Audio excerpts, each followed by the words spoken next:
Good morning to all of you, and happy to be with you today. This is with a great pleasure that I welcome for our new resource webinar.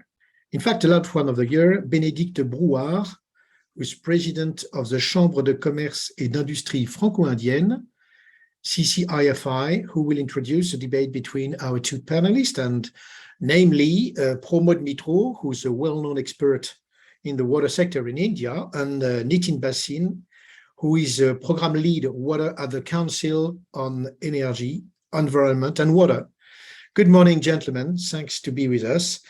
As a short introduction, I will present who's who around the table today. First with you, Pramod. You are a well-known specialist, an expert, in fact, of the private sector. You've been working more than 17 years, if not almost 20, with the number one in the water sector worldwide.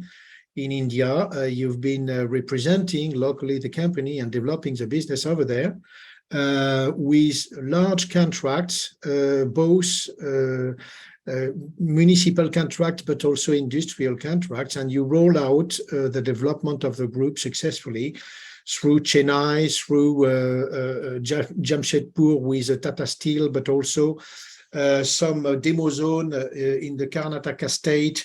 Name it, you get it. You have been doing a lot of development, including the very well-known Nagpur municipal contract. Thank you, Pramod, to be with us.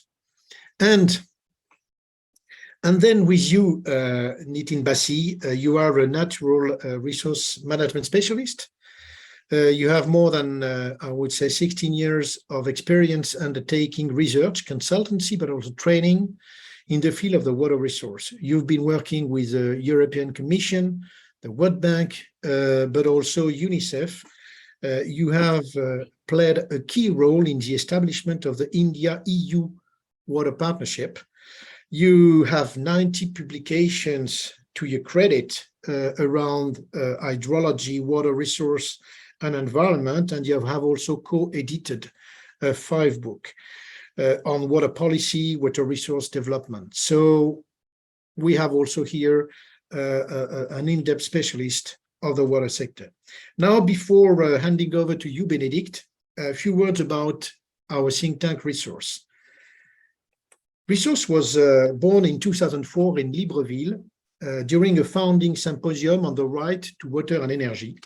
It's a place of free debate and proposal, but first, I have to say this is a great human adventure which gathered together very different characters and expertise: NGOs, representative bankers, university professors, policy makers, institutional leaders of the private sectors also, but health experts, investment fund and foundation. We all have this very deep conviction that access to basic essential services such as water is a source of human development.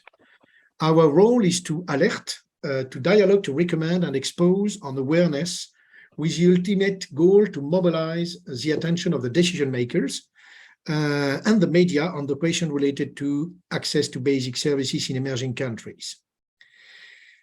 So today, our theme, French-Indian cooperation in India's water sector, is a subject at the top of the agenda, particularly with the growing impact of climate change in the continent.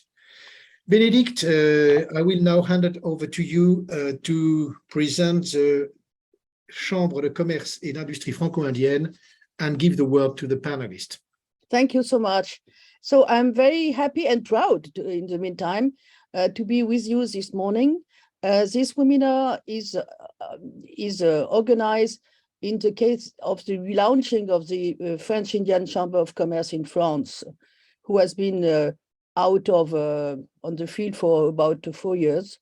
And now we are relaunching it with a team who is very much dedicated to reinforcing links between France and India on every topics, I would say, and to be a way to let Indian people better understand what is on in France, and the same for the French company who could access and more understanding incredible India, who seems in many cases as being very complicated for poor French people, I would say.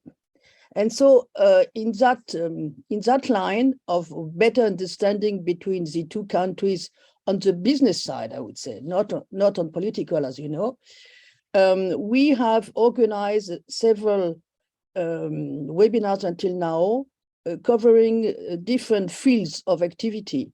We have done one on aeronautic and defense. We have done one on new energy. We have done one on textile. We are today doing this one on water.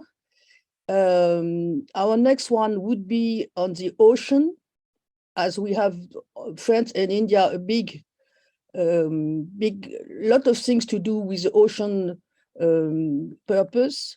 Data processing would be one of ours as well. So we will like to cover almost every field of activities where France and India already have links or could have links, or to reinforce this kind of links. And so today it is about water, as it is a key factor for economy and environment, as it had been said until now. And of course, it was obvious for me, knowing Patrice for years, that we could do a joint operation with a resource. And with you, I would say CEEW, because you are people who know about it. I'm not a specialist at all, and so I will very soon leave you the word to do it. And of course, I think it is also topics we have to address during the period where India run the G20 or B20. It's a key element of environment. And of course, France and India has already some links about it, but could have been more in order to try to solve this issue, which is really important to be addressed. So thank you so much for all of you to have been, to accept our invitation. Thanks, Patrice, for accepting to run it. And if you don't mind, I would like to give the word to Nitin for about 10 minutes so that he can express what he considers as being the key factors having in mind when we address these kind of topics. Thank you. Thank you so much, Patrice and Bénédicte, for the nice introductions and setting the scene for this particular webinar. And thank you also for inviting me to be part of this. Before I start, I will just like to share a few things about the organization where I work. I work with the Council on Energy, Environment and Water. We are the leading policy think tank in India, and we are impacting sustainable development at scale with data, integrated analysis and strategic outreach. We have about 200 plus research staff with us, and we have a heavy engagement with the states, Indian states, working with 22 Indian states. Our work span across three major verticals, which we call transformations, quality of life, enablers. And within quality of life, we deal with sustainable water. So this is, in brief about my organization. Now, coming to the water resource sector in India, it is a fascinating field. Let me share with you. I mean, I still recall when I started, in early 2000, that the kind of deliberations and discussions that were on. And, some of those still continue. I mean, so this is the scale of challenge, that we are dealing with when we talk about India water sector. I mean, simply given a lot of variability, climate variability that India experiences, the kind of population boom that has happened, the urbanization that is ongoing. And of course, we have various demands, I mean, right from the food to the energy security. And water plays an important role when it comes to the economic development per se of India. Now, if I largely talk about, the water availability in India. So in 2021, I mean, if I talk about country as a whole, so we had about 1,500 cubic meter per person per annum. So this was the quantum of water available to each person. Now, if we go by the water stress indicator that is globally accepted, so we are already water stress. And if we look at, I mean, of course, there are large scale variations in the basin, because not all the basins they are in water stress. But what we also see that by 2025, out of the 15 major basins, 11 will be water stress. So which means that the water availability per capita per annum will go down or it will be below 1,700 cubic meters. Given these challenges and that we continue to grow, and of course, we have to utilize resources to grow. There is, of course, a need to manage water properly. And again, as per the Constitution of India, water continues to be a state subject. Apart from, if there are disputes between the state where center comes in and establish a tribunal, water continues to be a state subject. And most of the planning which happens at the state level. Now, but as we know, water doesn't know the administrative boundaries. What it knows is the hydrological boundaries. And this is where, we have to bring in the basin perspective.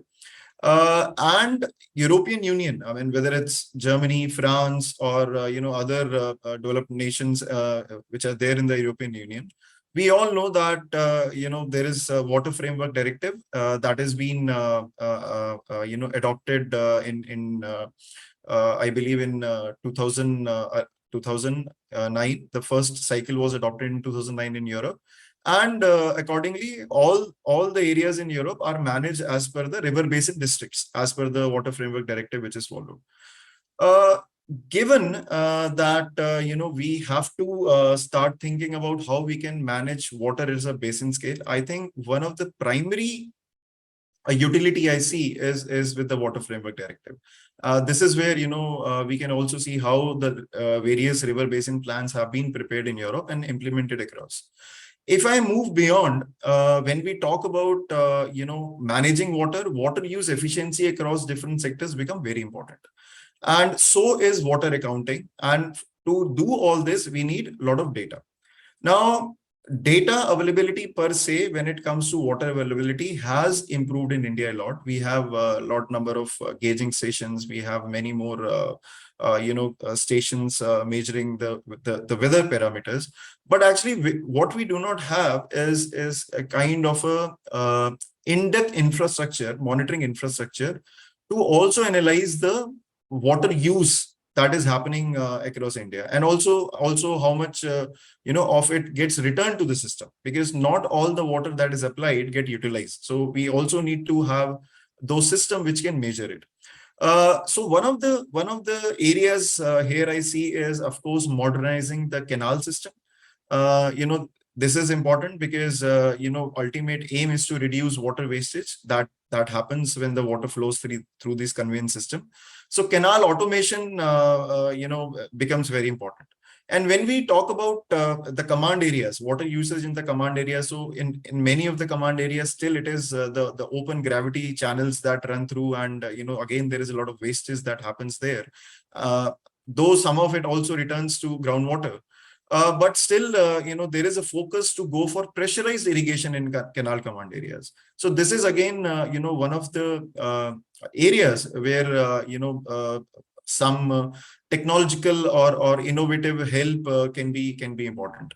If we move to the ground, I mean, where groundwater is the major source of irrigation. So in India, I mean, groundwater is like attached to your land rights. And most of it is driven by the subsidized energy which is supplied for irrigation.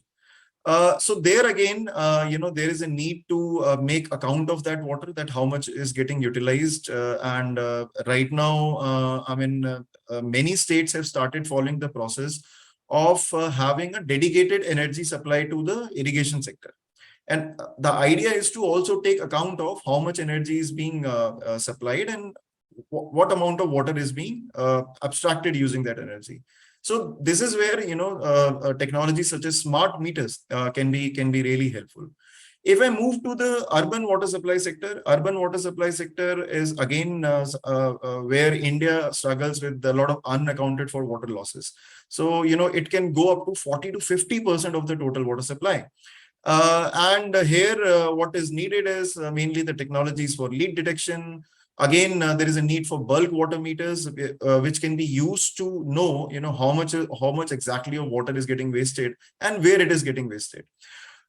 French companies, as I know, they are quite active in wastewater management. I mean, we talk about Veolia, we talk about Suez. They are already active in India. I mean, handling a lot of operation and maintenance aspect of these wastewater treatment plant. But I think what is also needed is the climate proofing of the water supply infrastructure. I mean, given that the climate change is happening and it continues to happen, to build, resilience, to make these systems adapt to these increasing variability in climate, it is important that various innovations that have been tried across the world in climate proofing be also referred to. And I think this is again where learnings from Europe and France in particular can be helpful.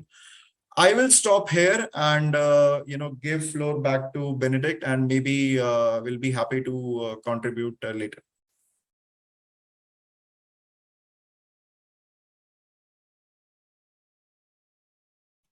Bénédicte, please, could you switch on your micro? Yeah, maybe it's better with the sound, of course. So thank you, Nitin, for this introduction regarding the issue we are treating today. Pramod, can you add your own words on the question?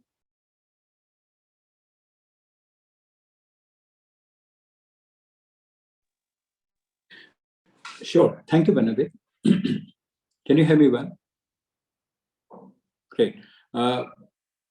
Nitin has very nicely captured the situation in India for the river basins and irrigation water. And I'm sure the French-Indian cooperation has enough scope to bring improvements, but I will restrict my experiences to drinking water only. As per my understanding, France-India cooperation in the drinking water sector has been there for more than a quarter century, if not more. I remember that when I set up a Veolia subsidiary in India in early 1999, we used to have very good cooperation from the French government in terms of providing grant aid to carry out basic studies in the fundamental areas of drinking water management, which was very helpful because finding money to just conduct a study in the areas which the water utilities were really not aware of was difficult. And with this money coming in for fundamental studies, we first focused on unaccounted for water, like Nitin mentioned. It could be 40 to 50 to 60%. So quoting the example of the capital city of Delhi with very good political leadership at that time, we walked out all the treatment plants and the transmission lines, and we found that there were no meters nowhere.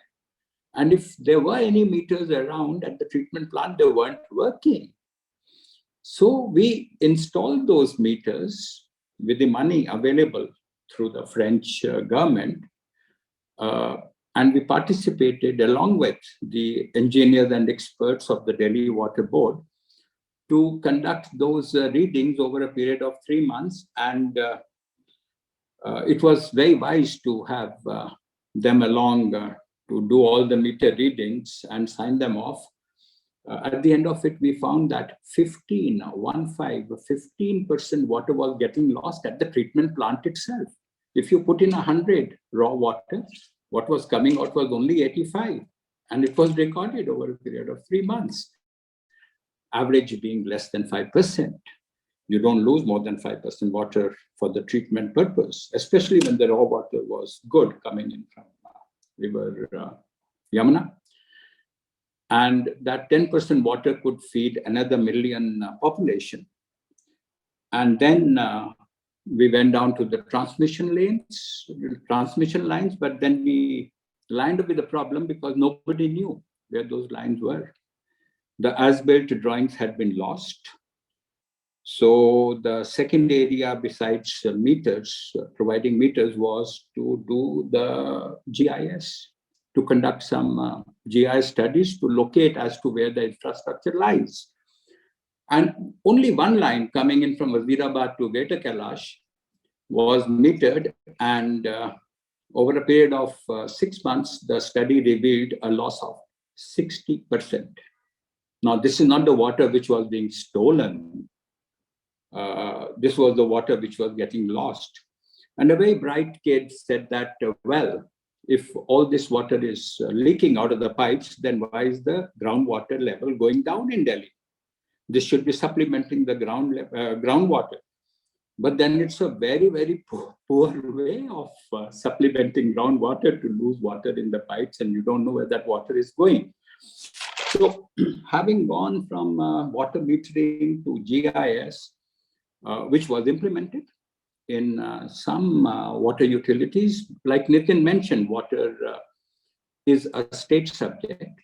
But what we confronted at that time was that as per the Constitution of India, 74th Amendment in 1992, water had been devolved to the third level of the government, which is the municipal government. So municipalities, by and large, depended on the state governments for technical expertise and for financing.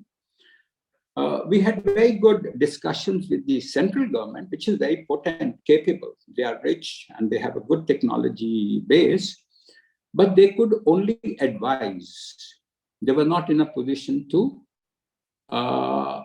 order or direct the municipality to carry out a certain program.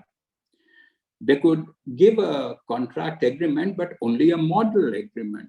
Ultimately, it was up to the municipality to adopt or not to adopt. So we had to survey the whole country and find where the municipality would be willing, the engineers would not obstruct, and the politicians were progressive, wanting change. And we found Nagpur to be a great place for that. They were scrapping a water treatment plant. So we told them, no, this is still in a good condition. It can be rehabilitated. Why do you want to scrap it? A bright municipal commissioner agreed with the idea. And he said, if it doesn't work after that, then we said, okay, we will put the money for the rehabilitation. And you let us operate for a period of 5 years, and we will recover our investment through the operation. It worked out successfully, and then the model was repeated time and again. And I'm very happy to note that it's being worked at the national level today in terms of what they call it a hybrid annuity projects.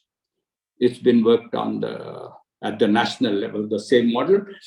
The second thing, which was very important, we found that the plants were not working, and the municipal engineer said, look, it's been constructed badly. You call the contractor. He said, look, I've constructed it the way the consultant told me to do. So the responsibilities were all distributed, and we said one company. One entity should be responsible to design, to build, to operate. They can hire specialities from the outside if they want, but it should be a single contract. And this company should be responsible for operating for a minimum of 5, maybe 25 years. Again, the suggestion was taken positively. And we found that, the operations began very well. And then we were told to create a model for a long-term contract, which I'm glad to say that was eventually implemented in Nagpur, a 25-year contract for the whole city of Nagpur on the drinking water side only. And I don't keep in touch on a daily basis, but when this seminar was coming on, I checked with the local engineers in charge, and they said it's taken about 8 years, and 70% population of Nagpur, I think, is about 5 million, 6 million population. 70% population gets continuous pressurized water supply in their taps at home, which is the only city in the country today at that level, getting 70% connected continuous water supply. So there is scope always to do more and more in this cooperation between France and India. But whatever has happened, I feel is commendable already. Thanks. I'm ready to answer any questions if there are after this.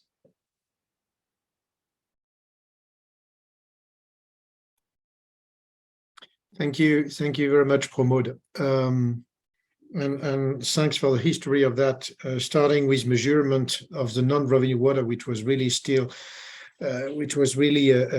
an issue a few years ago, and identifying also the infrastructure was a second one, as you mentioned precisely. These challenges from on the top with the governance at the state level, which still remain a difficulty probably. These challenges, how now they have been overcome with, I would say, through cooperation between French companies and Indian actors in the water sector. How do you encompass and how do you foresee the new, I would say, steps of the development of this water sector? I think maybe a promote for the operations and Nitin, I'd love also to listen to you about the governance. Nitin, are you taking it first, or do you want me to comment on it first? Pramodji, you can go first. I will come in later. Okay, great. So, Patrice, to answer your question, I think the basic technology to manage drinking water exists in the country today. Now it's up to, you can take the horse to the water, you cannot make it drink. So many municipalities are doing it very actively. Who are not doing it, it depends on them when do they want to start doing it. But I think a lot more technology transfer guidance is required on the wastewater treatment side. We set up one model plant in Delhi where the wastewater treatment plant generates its energy from the wastewater, and the wastewater treatment plant is self-sufficient for its energy needs. It doesn't need to buy energy from the outside. So that's a good example to follow. And secondly, it was propagated very heavily to say that whatever a municipality or a water utility, whatever amount of raw water they pick up from the river or the ground, it should be an obligation on that same utility to discharge 80% of that quantity as treated wastewater at the end of the river, or to give it back to the ground. Ideally should be 90, but if you can't do 90, begin with 80. But we find that till today, there is no regulation in the country which mandates the water utility to discharge a certain percentage of the raw water that they pick up from the source at the end of, like in Delhi, if we pick up 100 units of water at the inlet of Delhi, then what is discharged at the end of Delhi?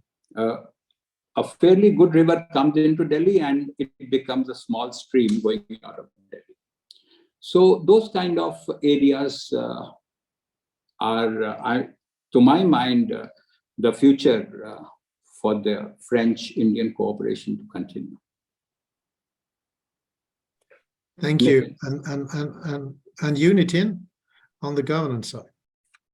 Yeah, see, what I have experienced is that, first of all, I mean, since water is a subject which is mostly dealt at the state level, I think there is a need, to create common platforms. When I say common platforms, it has to be between the riparian states. What has happened is that most of the time these platforms are created when there is a dispute.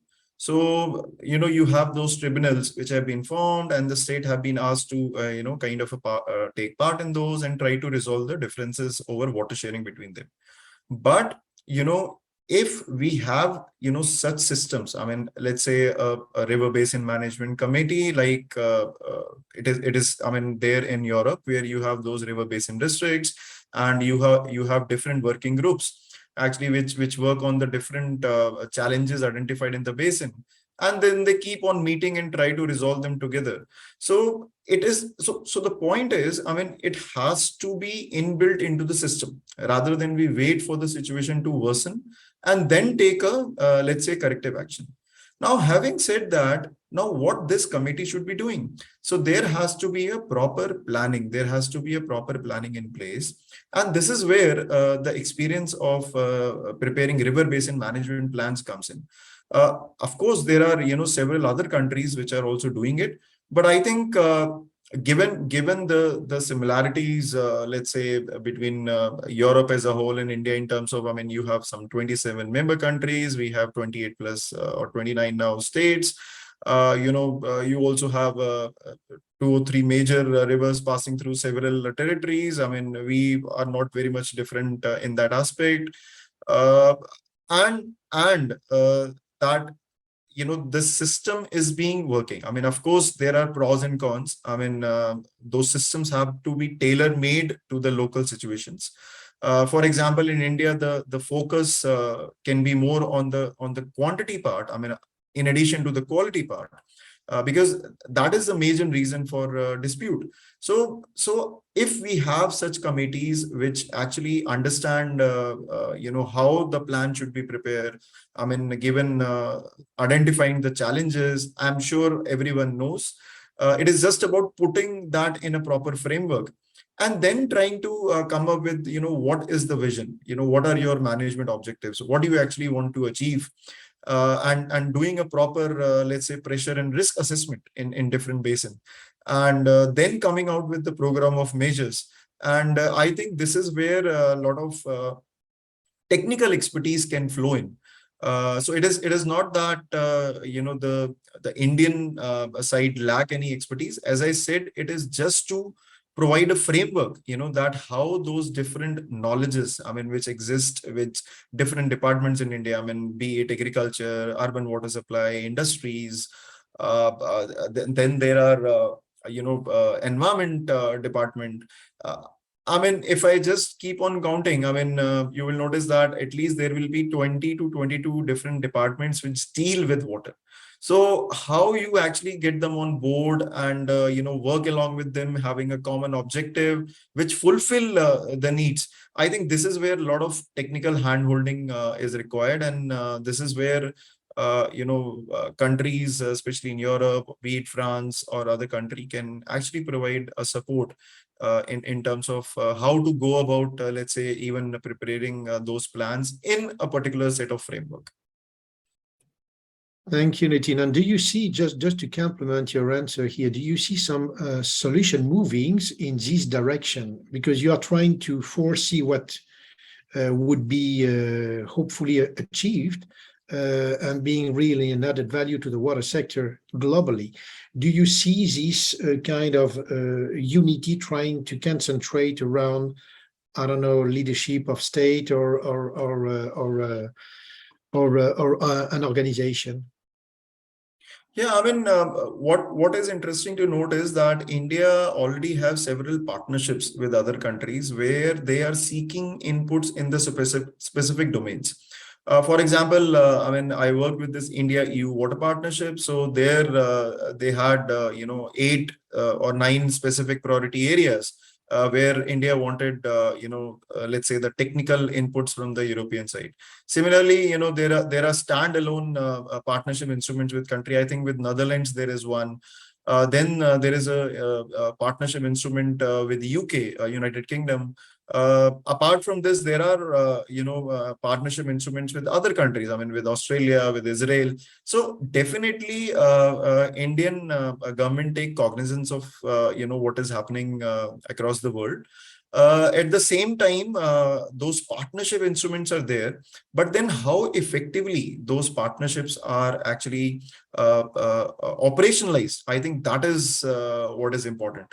And for example, I mean, France has a presence of AFD, the development wing, so it can play a major role in seeing whether such, I mean, if such partnership move ahead. I mean, AFD right now, the focus is more on the water and sanitation, as I understand.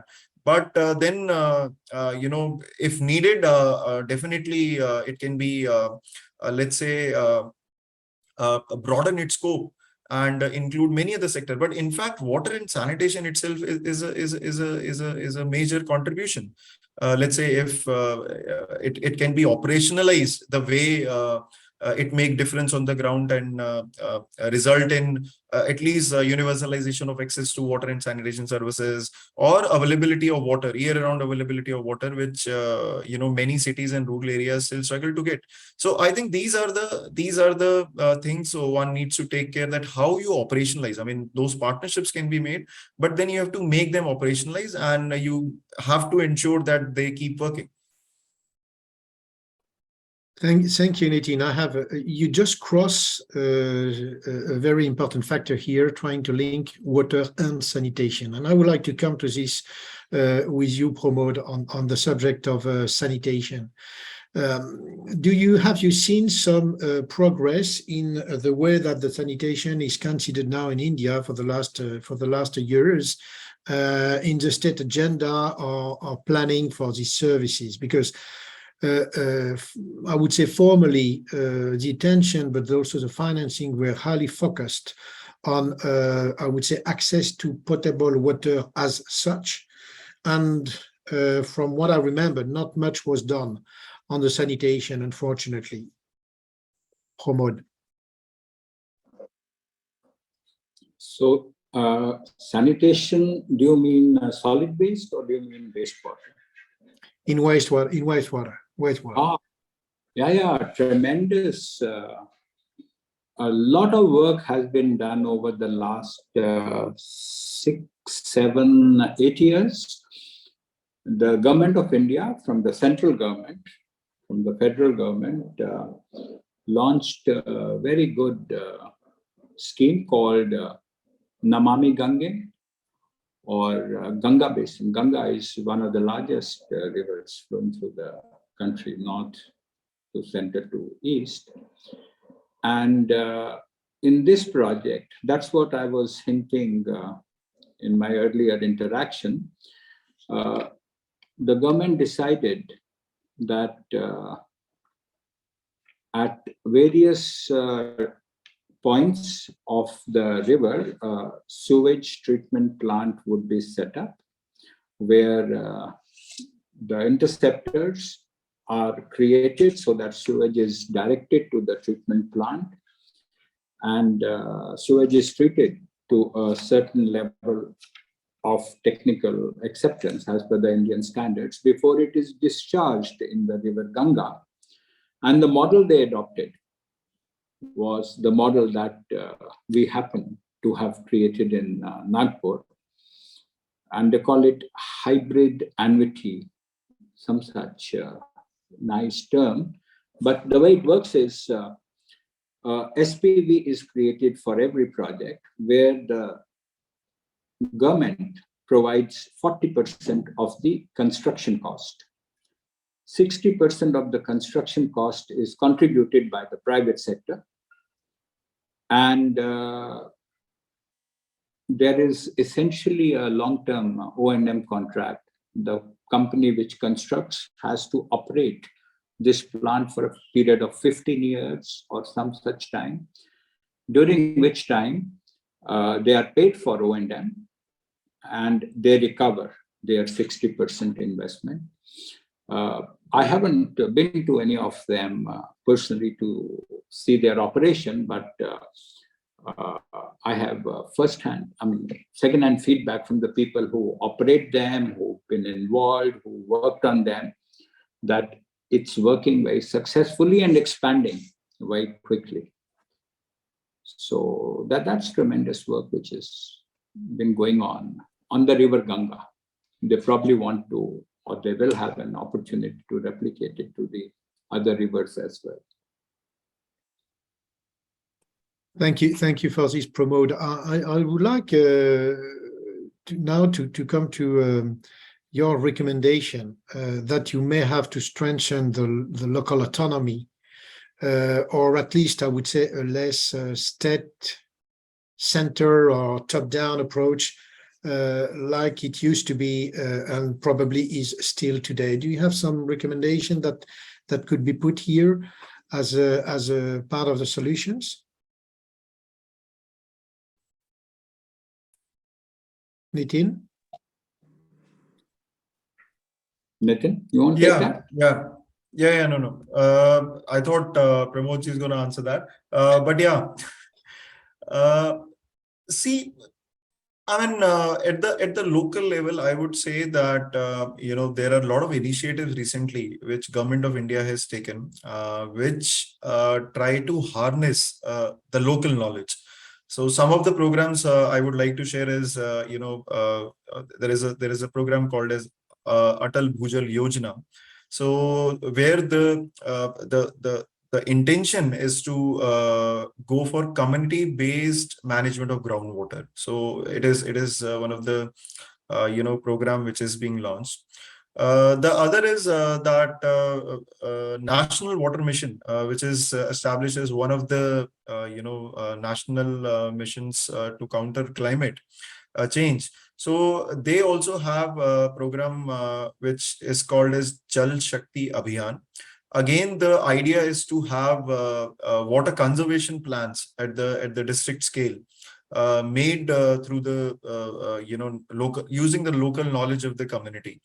Then the idea is also to establish Jal Shakti Kendra. The target would be to build capacity, the capacity at the local level to how to prepare such plans. And again, I mean, such, let's say centers at the local level, or I would say even having such center at the state level. I mean, they can be a kind of a center of excellence, which can impart the knowledge, which can actually train, especially the officers or let's say the local representatives who work at the ground level. And there was one initiative in UP or Uttar Pradesh, the state of Uttar Pradesh, to set up such center of excellence on water.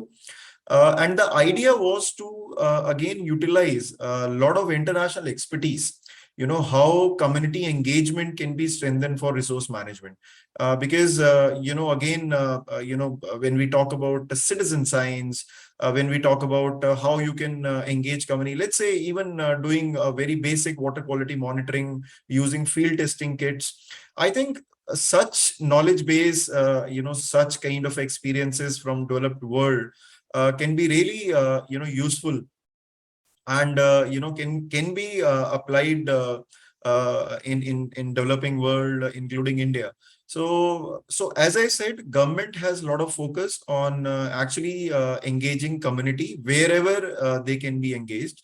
But as I said, the capacity needs to be built both for the the local stakeholders and as well as the local government functionaries. I mean, how they I mean, it's just not about preparing a water let's say water security plan at a local level, just considering the drinking water. That water security plan has to also consider the irrigation aspects.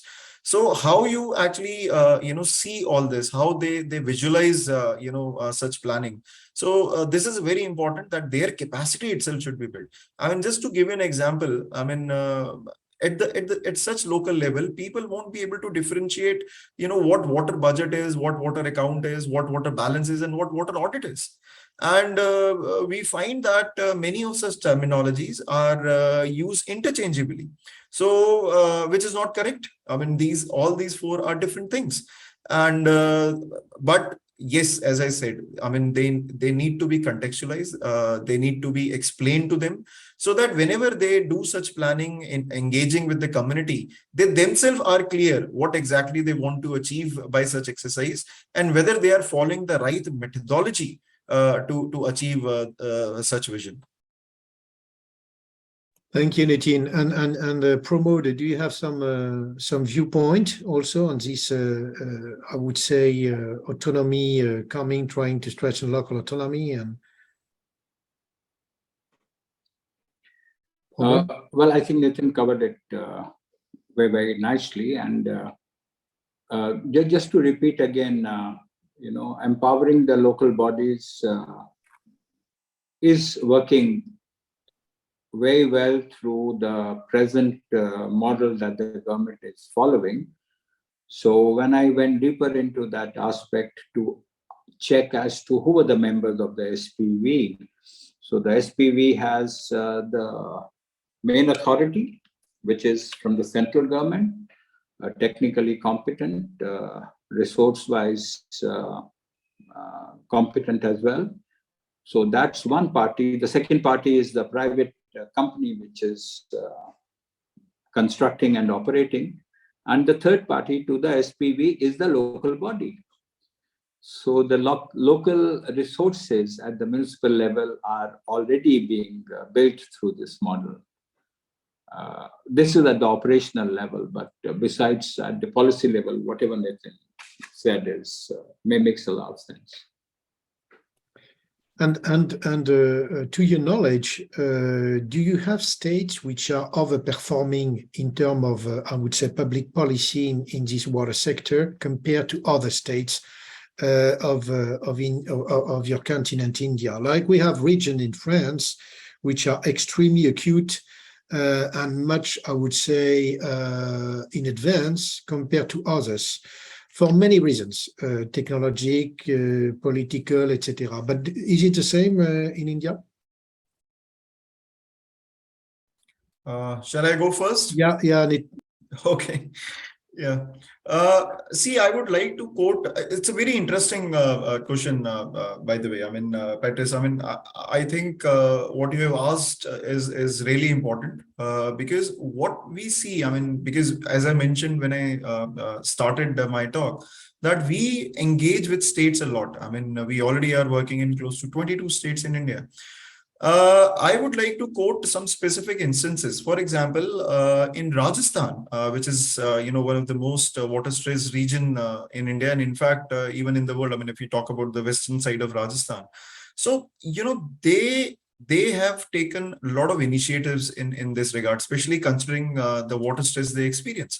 So right now, we are helping them to recalibrate the existing institutions for climate action. So when I say recalibrating institutions, it engages with several departments, across environment, water, agriculture, mobility, and space. So this is the kind of thinking that already has been incorporated. And again, I see lot of potential here to even engage the external expertise. How you build climate action. Similarly, state of Punjab, which is again falls in the water scarce region, and again it is famous or infamous for its paddy wheat system of cropping. So they have formed what they called as a policy wing within the water resources department of the state, and I have not seen such kind of a setup in any other state. So it is quite innovative, and the work of the policy wing is to come out with the integrated state water plan, and talk about how to operationalize the integrated state water plan, whether we talk about crop diversification, whether we talk about improving the water use in irrigated agriculture. So these are, and again, we are helping them there in operationalizing it. So such kind of examples exist. One other state which I would like to mention is Maharashtra. So Maharashtra in western part of India also has taken a lot of initiatives. They were the first one to come out with what is called as Maharashtra Water Resources Regulatory Authority. And the whole purpose of that authority was to look at the water allocation and also set up the right pricing, water pricing systems across sectors. So these are, some examples. But yes, the intentions are noble that we have such setup.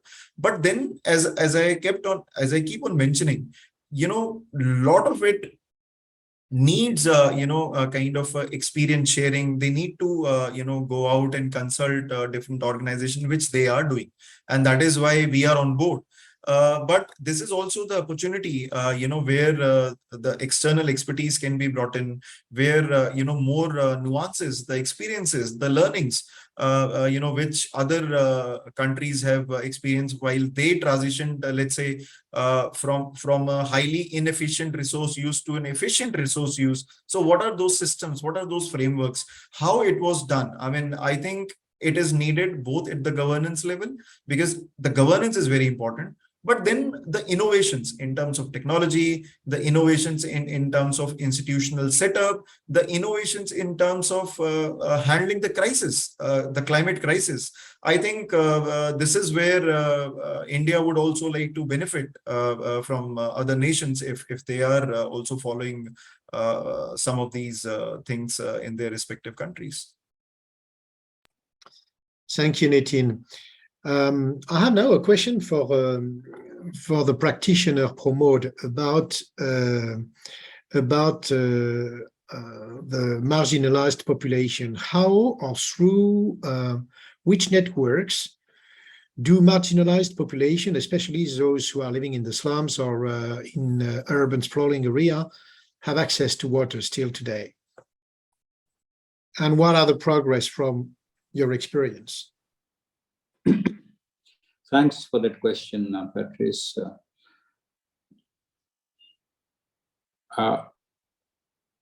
I understand.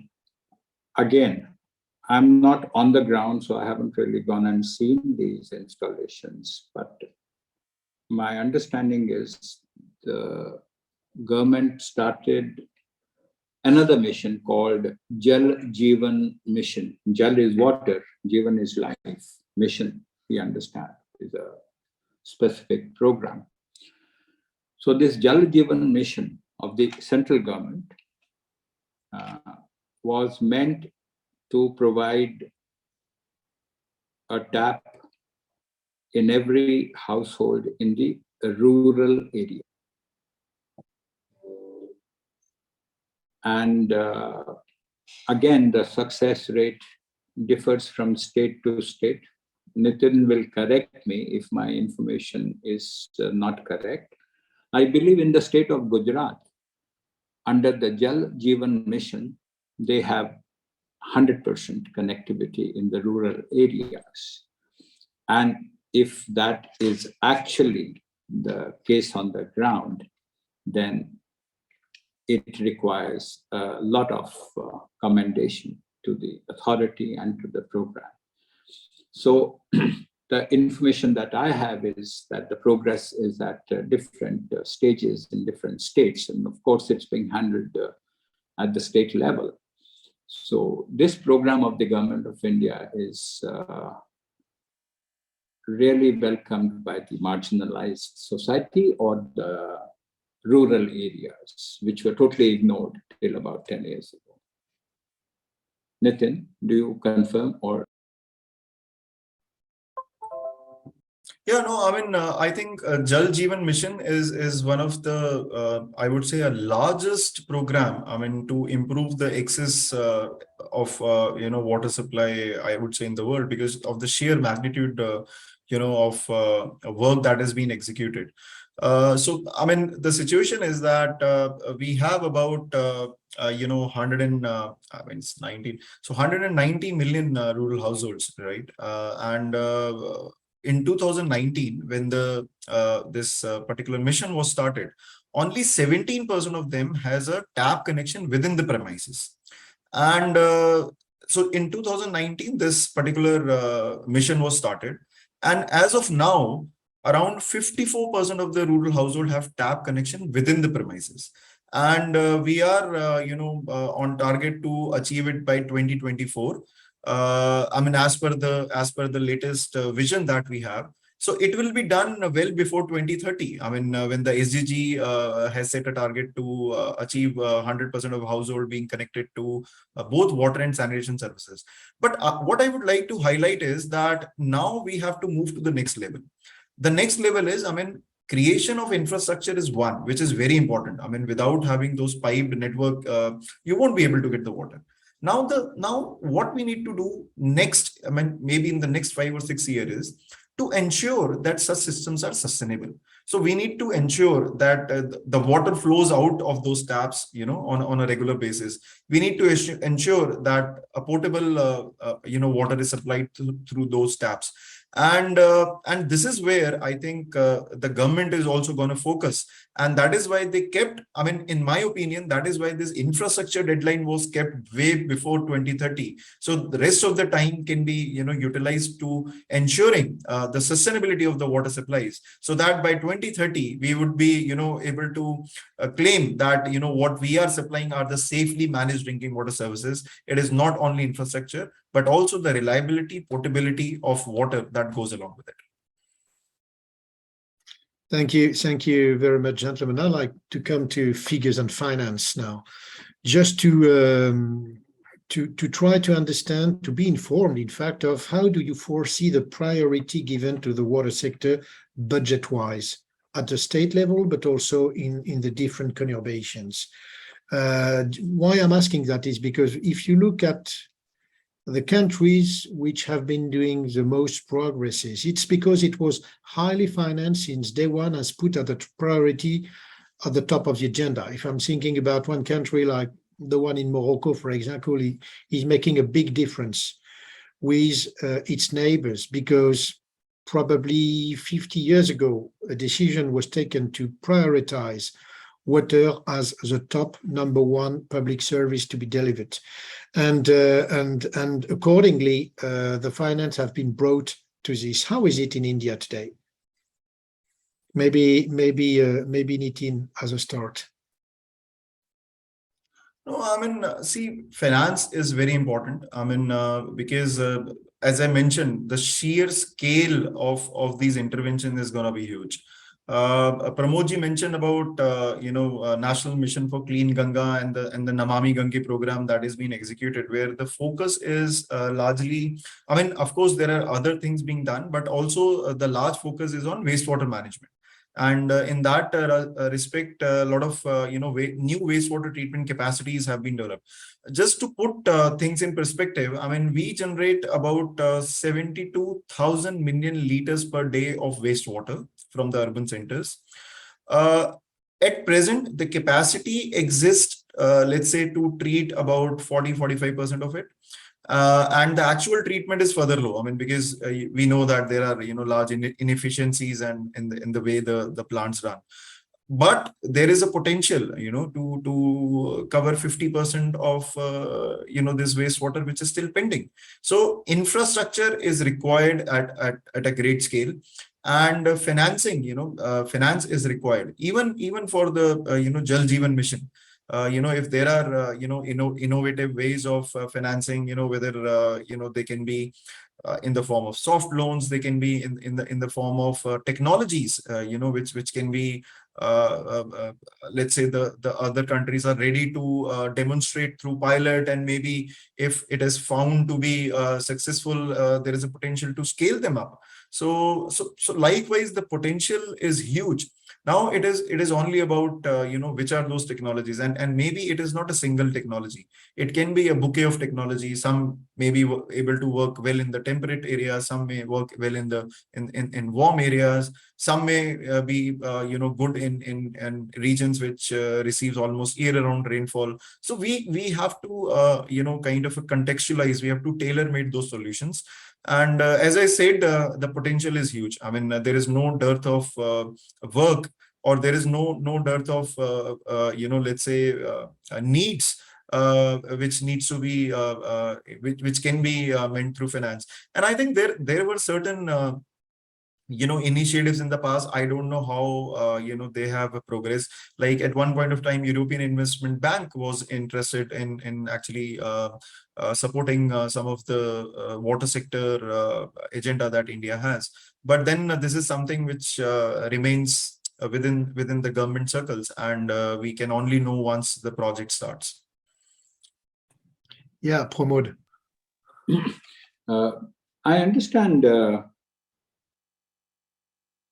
if the municipalities have good plans in the water, wastewater sector, then money today is not a constraint. The private sector is willing to arrange for the money. The World Bank and JICA still continue to fund big projects. I haven't heard of ADB recently, but talking to various people, in the last 5 years, I haven't come across many cases where people said that, look, I have this great project, but no money for it.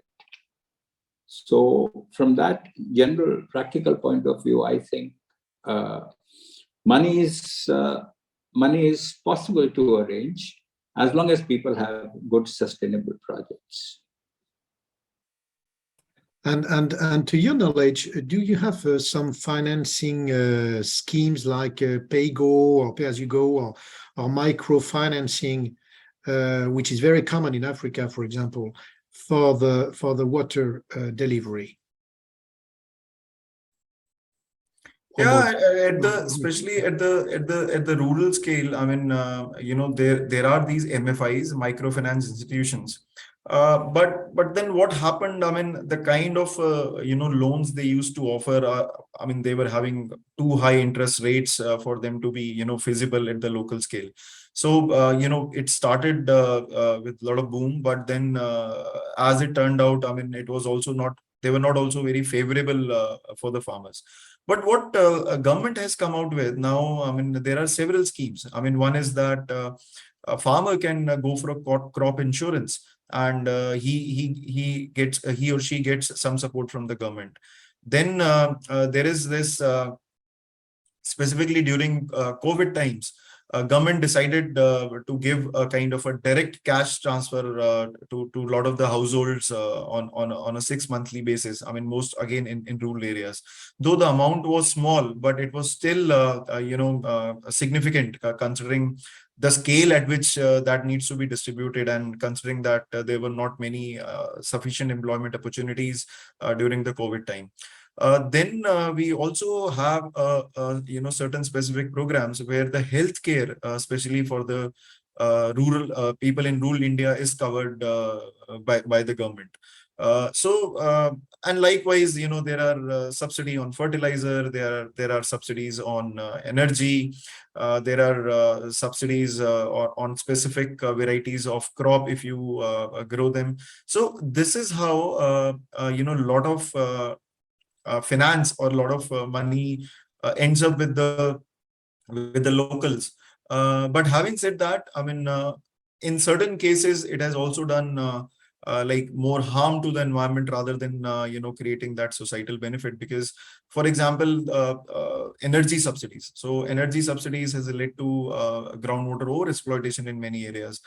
Because as I said, groundwater is attached to your land rights, and we do not have groundwater rights system per se. So anyone having a land can actually abstract water, and if he happens to get a electricity connection, then it is a subsidized electricity, and the intention is to withdraw water. So we need to see how the finance actually play a enabler role here, rather than creating more problems for the environment. Because how the finance is targeted is very important, especially when it comes to management of resources and water in particular. Okay, that's really clear. I would like to point to one, I would say, technological issue linked to price also, and maybe Pramod, you could enlighten a little bit the development of desalination as such, as a solution, one of the solution, a costly one, but a solution to certain areas. Do you have any ideas on the development of this technology in India? Yes, Patrice. Cities like Chennai did set up bigger desalination plants because they were water stressed and it's a major urban center. And some desalination plants were set up in Gujarat, but not very extensively. People still find that the situation is not that desperate. They can find water from one source or the other, except for this city of Chennai. They had no way to get water from anywhere. And they had stepped up desalination. I don't remember the exact figure, but I think it's a total of about 500 MLD in 3 stages that they set up as desalination. And some smaller desalinations in resort areas like the Andaman Nicobar, more like Andaman rather than Nicobar, but not really in a major way, not like the Middle East. And we don't need to, actually, because there again, the disposal of what you're left with becomes to be a very, very major problem. So I would say desalination, whatever technology is required, is available and is not really an area to be pushed forward.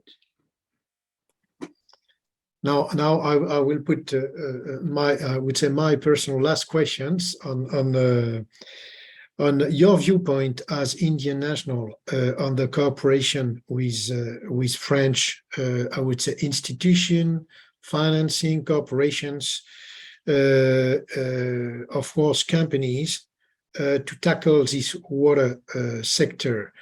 How do you see the added value of I would say, the French sectors, in brackets, to try to bring solutions in cooperation with India?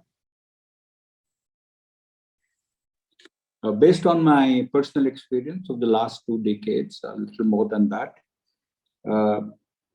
the contribution of the French government and the French water industry to the Indian water sector is invaluable in terms of the identifying the areas, working hard in convincing the Indian water utilities that you do need this knowledge. Just to, again, going back to the basics, when we emphasize the need for setting up water meters, and trying to convince them that you need water metering primarily to know how much water are you losing. The utility of water meters to charge the consumer, not less, not more, as per the meter, is a secondary usage. But here the primary usage is to conserve your resource. So getting that idea across came from France, and the water utilities, I mean, it took some effort for them to accept the need for the metering, or once they understood the need for the metering, it was demonstrated that, okay, there are huge losses. Then we had some very innocent engineers to say that I have so much of leakage, can you help me to reduce the leakage? And we said, yeah, sure, but where are the pipes? He said, that's the problem, I don't know where they are. So, the areas, and all these areas for cooperation did not come from the Indian side because they didn't know about it, they were ignorant. So if that kind of cooperation can further continue from France, to my mind, that's invaluable rather than just bringing in money, because money, like I said before, even before, is a constraint, but not such a big constraint. As long as I know what I want to do with that money, there are people who will provide the money. Thank you, Pramod. On your side, Nitin? Yeah, I mean, when I started, I mentioned, the active role of France in India water sector. I mean, of course, in terms of urban water supply and wastewater management, we know it. And Veolia is, I mean, at present also they are engaged in, I think, developing a facility at in Delhi, which will be one of the largest sewage treatment plant, kind of even in India. Suez has been, doing a lot of operation and maintenance work of these sewage treatment plants.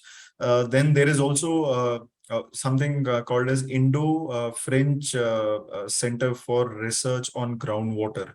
So it has, I think it is along with the National Physical Laboratory, maybe, yeah. So I'm actually forgetting the name of the national institution, but they are quite I think it's National Geophysical Research Institute, NGRI.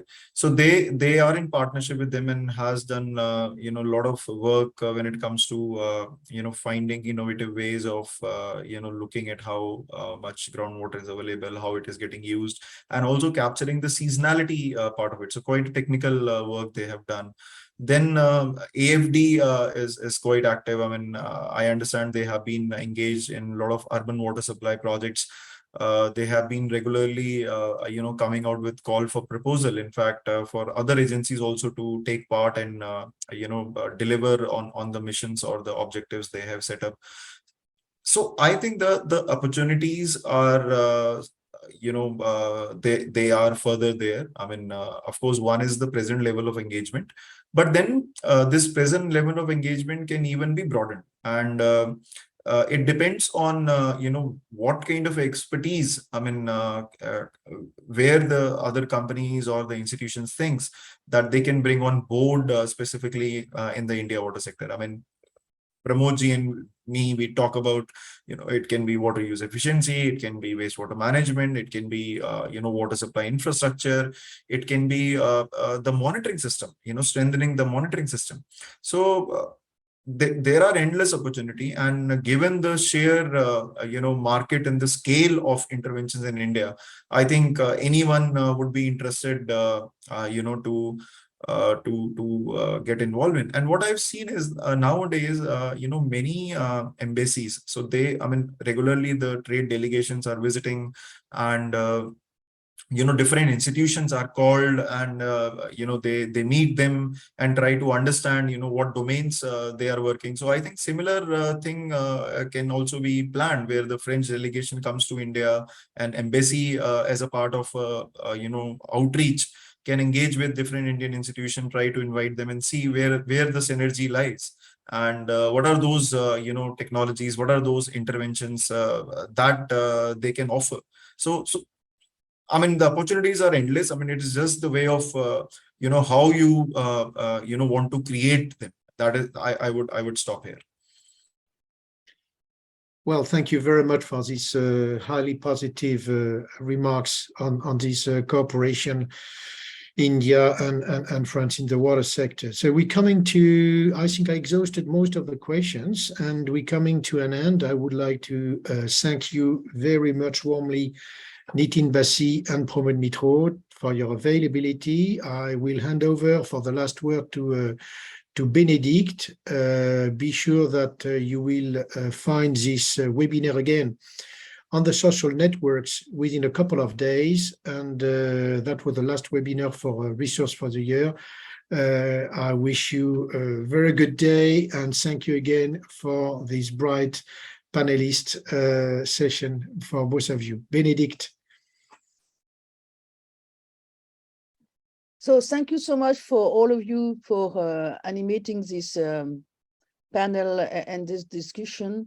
My conclusion, I would say, is that there is a lot more to be done, and we have a lot of perspective. And thank you, Nitin, for your openness to see that.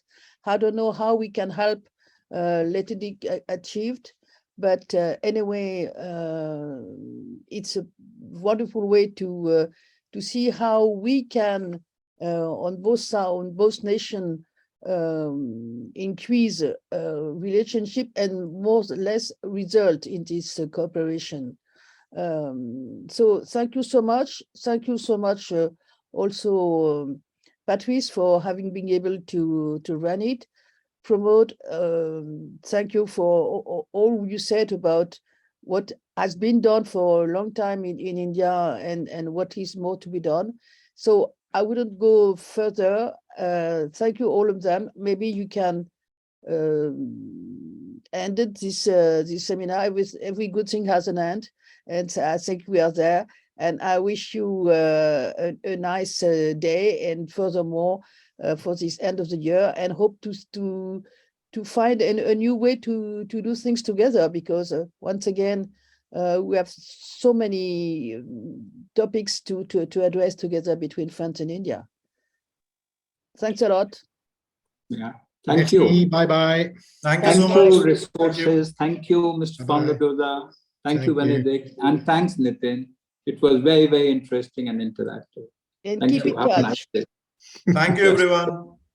Bye. Thank you. Bye-bye. Bye-bye.